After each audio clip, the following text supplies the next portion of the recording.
Well, hello there. Welcome back. Another night out in the front porch. Got a cold beverage, reading a couple pages on my iPad. Um, decided I needed to make a video.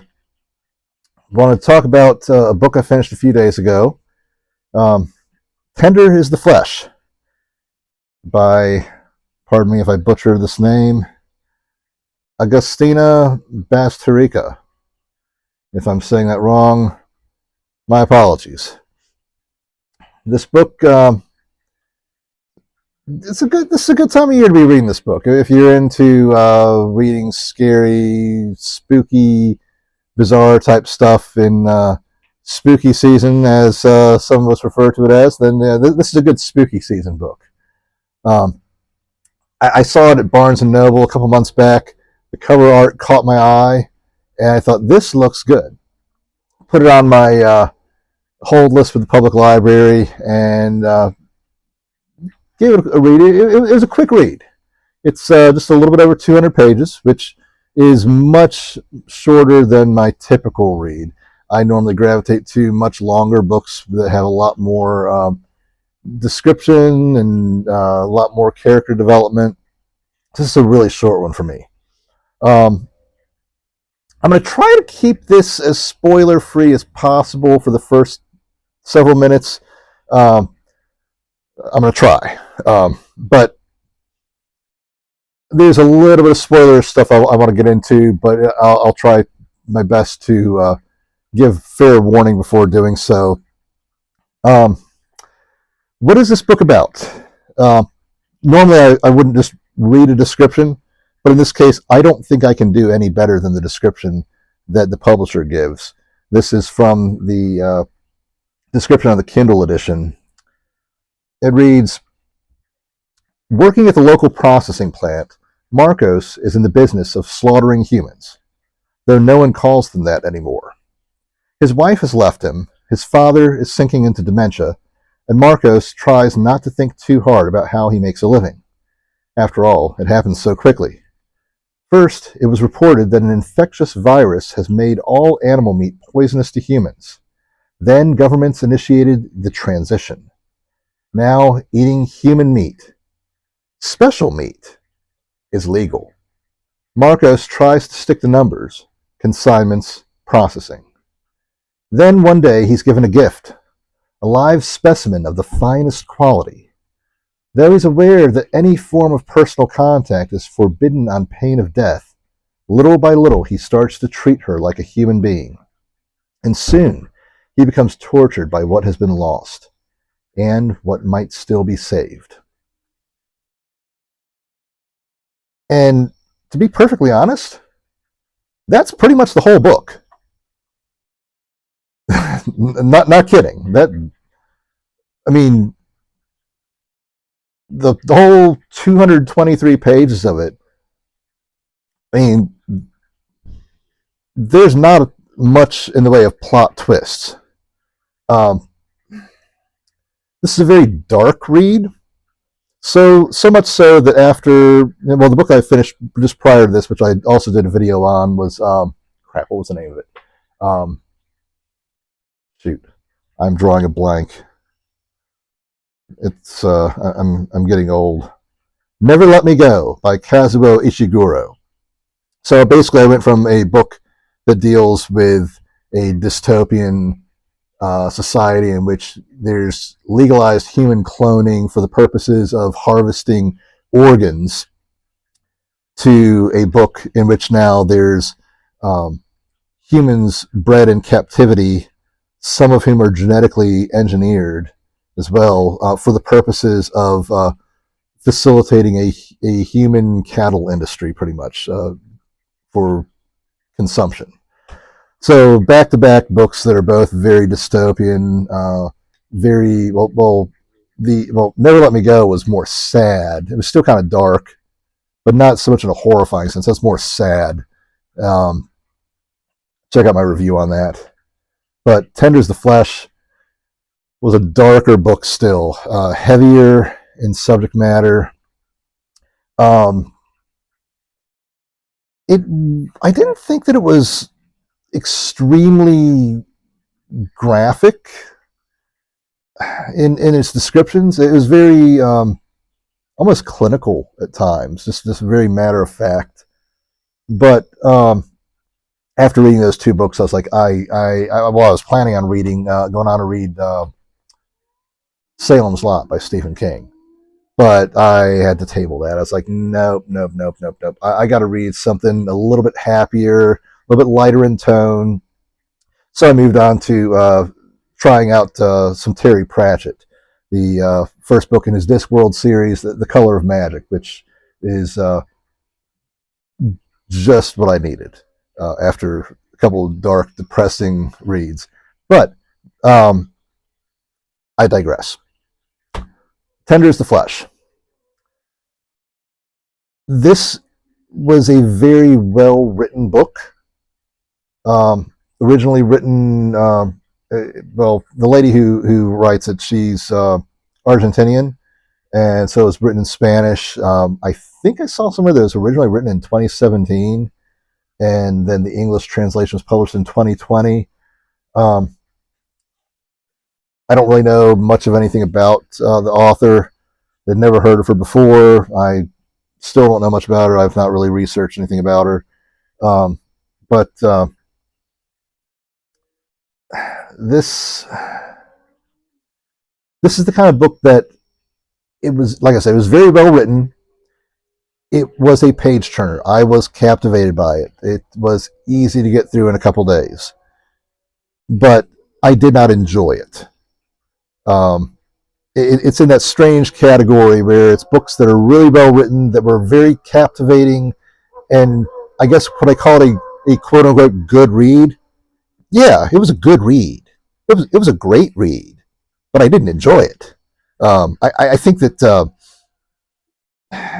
it almost feels wrong to say that you really enjoyed a book like this. I don't think that enjoyment necessarily is what the author is looking for. It's unnerving. I guess I kind of like it to like a really good episode of The Twilight Zone or Tales from the Dark Side or something like that. Just where you get this um, story of a different society, a dystopian society in which life is very different than the world that we know, where things are just unnervingly different. Um, in this case, where the story picks up, it's approximately 20 years, I believe, after a virus has infected the animal population of the world. And this virus causes, that I guess veterinary science was not able to solve or cure. This virus is heavily transmissible between animals, even of different species. But apparently, here's where a little bit of suspension of disbelief comes in. Apparently, it's communicable to people, but only by like when you eat the meat. Like if you were to get bit by an animal, you'd get the virus. If you eat the meat of an animal that's infected, you get the virus. But I guess it's not communicable from person to person. The book doesn't really go into the detail of what happens to a person who's infected. We don't know. The author doesn't go there, but except to say, I guess it's lethal. Bad stuff. But the world has decided. I guess the governments of the world have basically set up. Yeah, I don't know what the Argentinian government's like or what their equivalent is of the FDA, of the U.S. FDA, but basically whatever FDA or Food and Drug Administration like organizations there are of the developed countries of the world, they've all set up their own regulations for the meat industry, and there's just a full blown meat industry that's humans. And throughout the book, you see a series of vignettes as it follows Marcos. His he grew up in this industry. I guess prior to the virus, his father was running a slaughterhouse for livestock, and I guess after the transition occurred, um, they switched over to dealing with human cattle. In the story, they refer to them in very dehumanizing fashion. They don't really refer to them as people or humans. They refer to them as head. Like in the same way you'd hear, you know, people in the meat packing industry or cowboys talk about however many head of cattle. So they talk about the humans as head. You got the finest grade. Uh, they're like the first generation humans bred in captivity. That's like the most expensive, exquisite meat that has no genetic modifications and has been raised, without all the hormones and all that. That's what this young woman who's gifted to Marco. She's part of that generation. Um, but there's also allusions to the idea that there's been um, many other humans where there's like artificial insemination, bred in captivity. Vocal cords are removed because you don't want to have to hear the head's discomfort. You imagine human beings who are not treated as humans. They are not given any education whatsoever. Never learn to speak. They don't have the vocal cords to speak, even if they did know. Um, Never taught any words or alphabet. So they can't speak, can't read, can't understand the spoken language. Um, Very animalistic in that sense. Um, Through following Marcos, you kind of see lots of different facets of this industry. You get to see what goes on in the slaughterhouses. You get to see um, how different cuts of meat or different organs are, who they're being shipped off to and for what purposes. There's a chapter that deals with um, game hunters, where, like, okay, rich people want to go and hunt. Well, there's no more animals to hunt, but if you got enough money, you can go and hunt human beings. Um, like I said, it's a really dark book,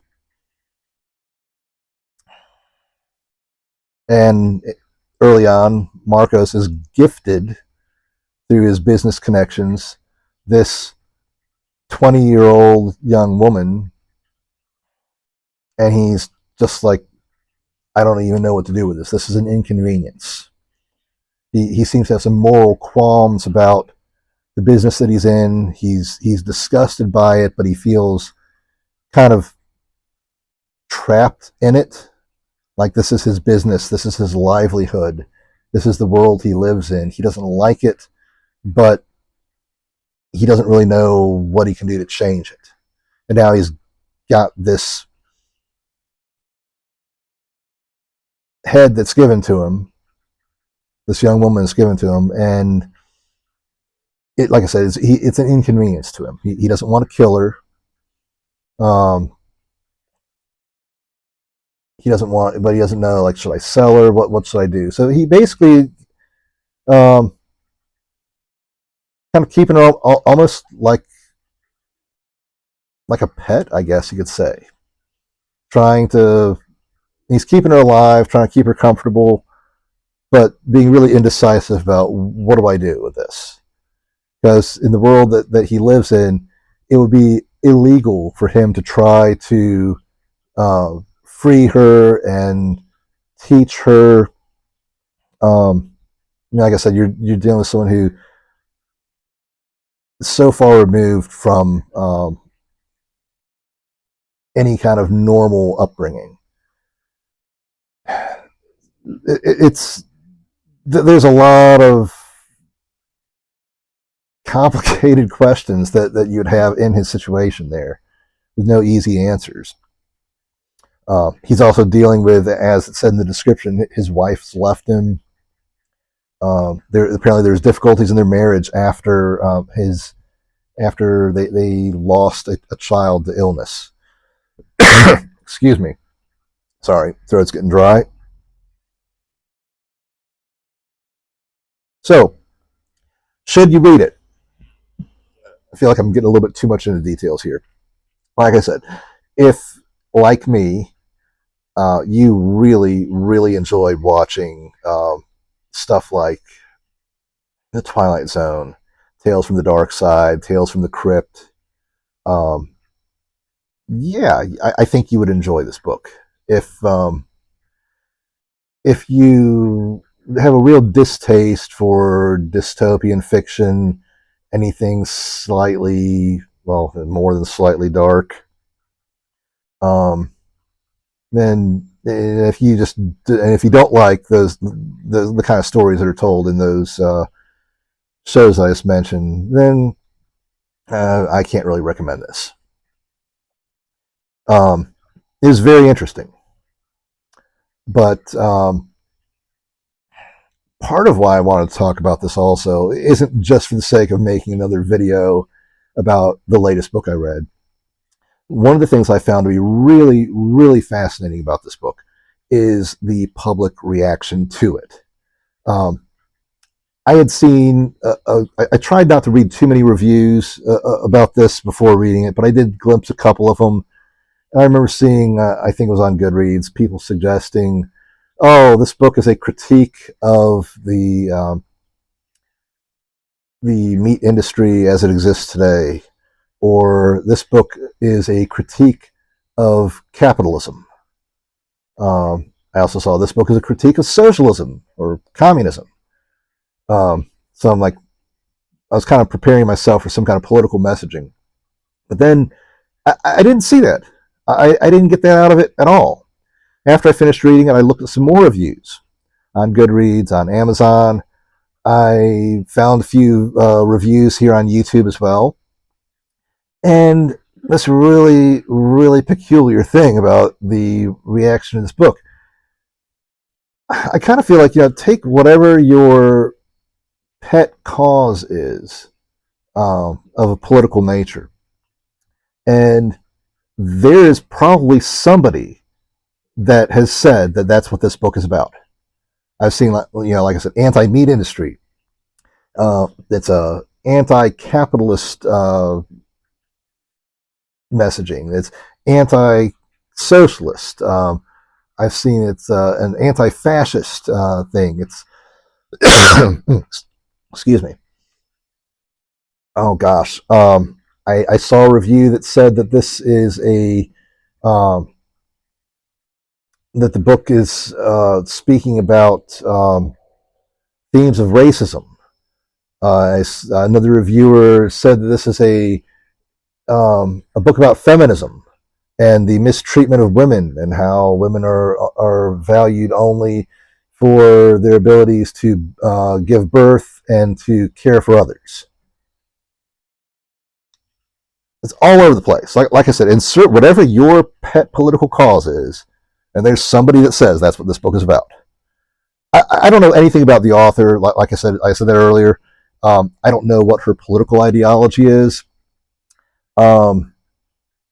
I do think it's a little bit funny and ironic, though, the people that say that this book is a critique of the meat industry, only because on some editions of the book, if you look on the back of the book, um, there's a photo, the photo of the author. She appears to be wearing a leather coat. So, and that's one of the other things that's covered in the book too. Like, there's even a whole chapter that has to do with Marcos visiting a businessman. I think it's a German guy, if I recall correctly, who basically his whole trade is in the skins and getting the skins shipped to him so he can make leather goods from human skin. So, so yeah, if this is like some rant against the animal processing, meat industry, and all this stuff, yet then the author's wearing what appears to be a leather coat, on the back cover. But nah, I don't think that's where she's coming from here. Uh, nice try though. The book didn't make me want to give up meat. I look, I'm. It's a complicated issue, and I feel like no matter what I say here, somebody's going to get their feathers ruffled. When it comes to like making statements about political things, I'll say I like meat. I mean, I don't think anybody is going to say that they are in favor of cruel, unethical treatment of animals. I think that there's a lot of different ideas about what exactly constitutes cruel and unethical treatment of animals.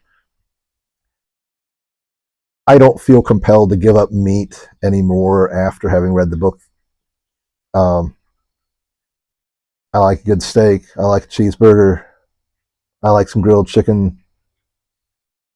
Um, I love animals too, though. I've got a cat. I've got a dog. Um, but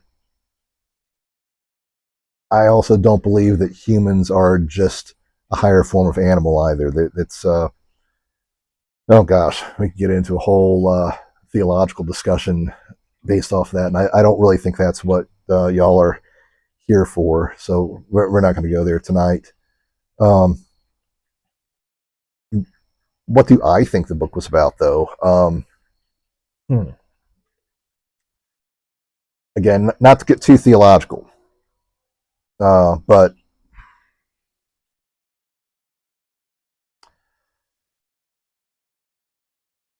for one thing, I don't think that the message of the book is anywhere near as deep as what a lot of reviewers think it is.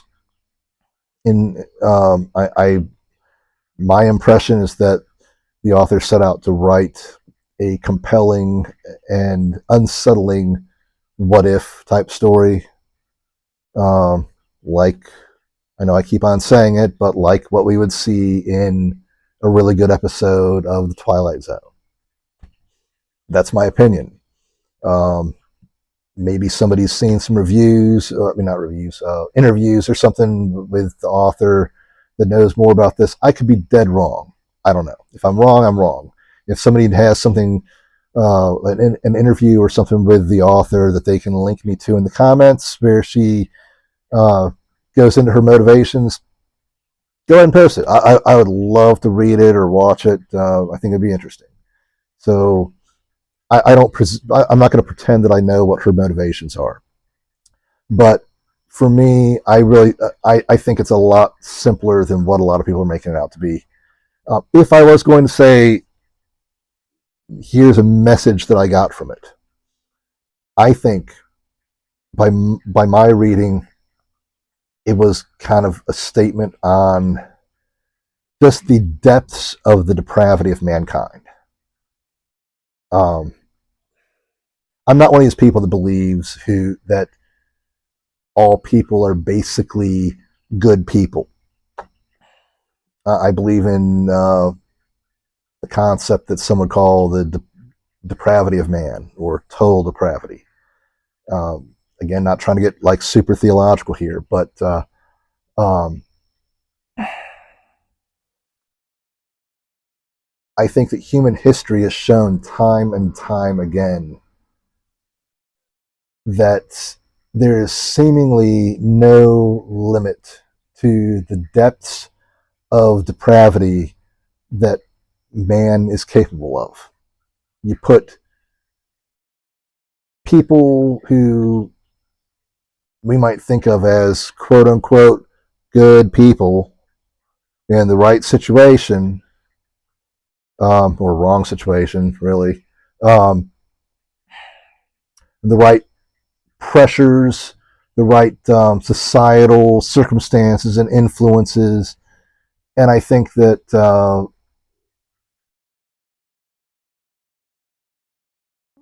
we're all capable of saying and doing things that we would be ashamed of, things we wouldn't want to admit to. I think part of it's just going along with the flow of things. I think that's been seen, even in the 20th century. I mean, look at a lot of things that went on during the Second World War. I mean, the example's been used many times, talking about what happened in Germany and how many people were there who were um, surprised and appalled to find out what their own government was doing to the political dissidents, to the Jews, to the blacks, to the gays. Um, I mean, that was less than 100 years ago. So you have a protagonist here who is very uncomfortable with the situation in the world in which he lives. He is even more uncomfortable with his place and his position in this world, and he doesn't know what to do about it. He doesn't know if he can change it. He doesn't know how to change it. Um, so yeah, that's kind of, if I was going to pull a theme or message from it, I think it's kind of highlighting that. Spoiler talk. Give you guys a few seconds in case you're driving or you're washing dishes and you need to have a moment to dry your hands or to hit that pause button or whatever.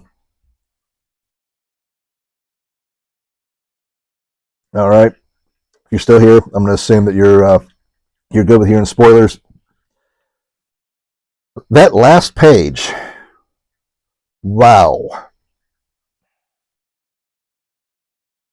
As I was nearing the end of the book, I was thinking to myself,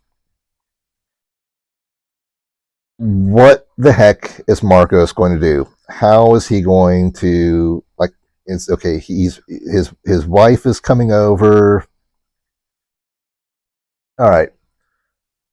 The young lady who he's been gifted, who he decides to start calling Jasmine because she smells like jasmine.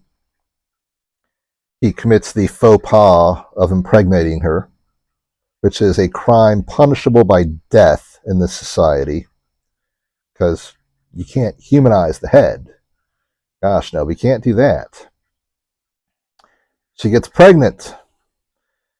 She delivers a child, and he gets his estranged uh, wife, who I guess she's a nurse, some kind of medical professional, and she comes and helps deliver the child. She's confused, and but anyway, I'm thinking, what's he gonna do? He goes, Jasmine is still just like making motions, like she wants to hold the child,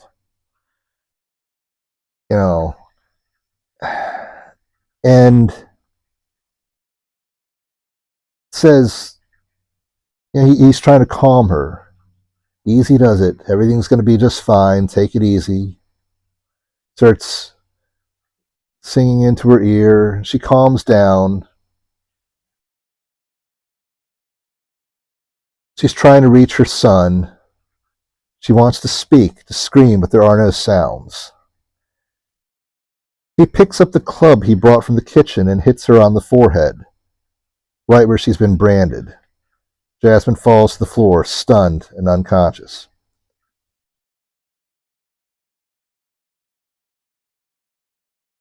Yeah, if y'all didn't get the spoiler warning, you're kind of screwed now. Sorry. Cecilia, this is Marcos's wife. Why? She yells. She could have given us more children. As he drags the body of the female to the barn to slaughter it, he says to Cecilia, his voice so radiant, so pure it wounds. She had the human look of a domesticated animal. The end. She had the human look of a domesticated animal.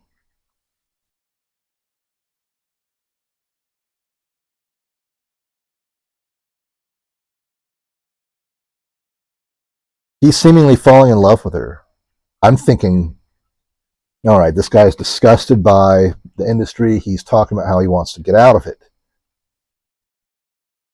It's looking like his marriage is not coming back. Like he keeps on asking his wife to come home. She's not coming home. She's barely talking to him on the phone. A lot of the communication is with his mother-in-law. It's really looking like this marriage is over, and like whatever happened with them losing their son, like that, she's just not getting over it. And he's falling in love with this beautiful young woman, and like, okay, she doesn't have vocal cords, she's never going to speak, but like I'm thinking, okay, maybe he's going to try to teach her. I mean, maybe she can't speak, but maybe he's going to try to teach her to understand the spoken language. Maybe he's going to teach her to read. I mean, he's already got her watching TV and wearing clothes and using a toilet, doing all these things that she had not previously done in captivity. It's starting to look like, maybe he's just going to try to go live off the grid with Jasmine and raise their child together. I don't know. I mean, and then this happens. She had the human look of a domesticated animal. To me, this says that no matter how disgusted he is with the world and with his position in it, that like, it's like he's just decided that things can't change. And it's easier to go along with the status quo than to make a stand and do the right thing. And like I said, it's a dark book. That's bleak. That's depressing. Now you understand why I had to go and read some Terry Pratchett after finishing this. It's just like, no, dang it. That was a shocking end. But like, I mean, if you're still with me at this point, half an hour into this video, then you either don't care about spoilers, obviously, or hopefully you've already read it. I am really, really curious. I would love to hear from you who are watching this. If you've read this book, please comment. Let me know, what did you think about the themes of the book? Did you think I'm wrong? Did you think it was that there's like some really obvious signs that the author's trying to make an allegorical story about one of these things I mentioned, or maybe something I didn't mention? But why? Like, don't just tell me, oh, it's about the meat industry, or oh, it's an anti-capitalist message. Tell me why. Or you know what? Make a video. Make a video, and message me, email me. Tell me, give me a link to your video where you talk about it. Or if you don't want to type it out, I'd like to hear not just what you thought it was about, but why you thought that it was about that, and why I missed something. How'd you take that ending? I mean, I finished this book like, gosh, I don't know, 3, 4, 5 days ago, something like that. I can't remember now. And it's like, I have thought about this book every day. I'll probably think about it for the next few days too. I don't know. Like I said, it made an impact. But thank you for your time. Thanks for hanging out with me. And love it or hate it, like I said, let me know what you think. And until next time, have a good evening.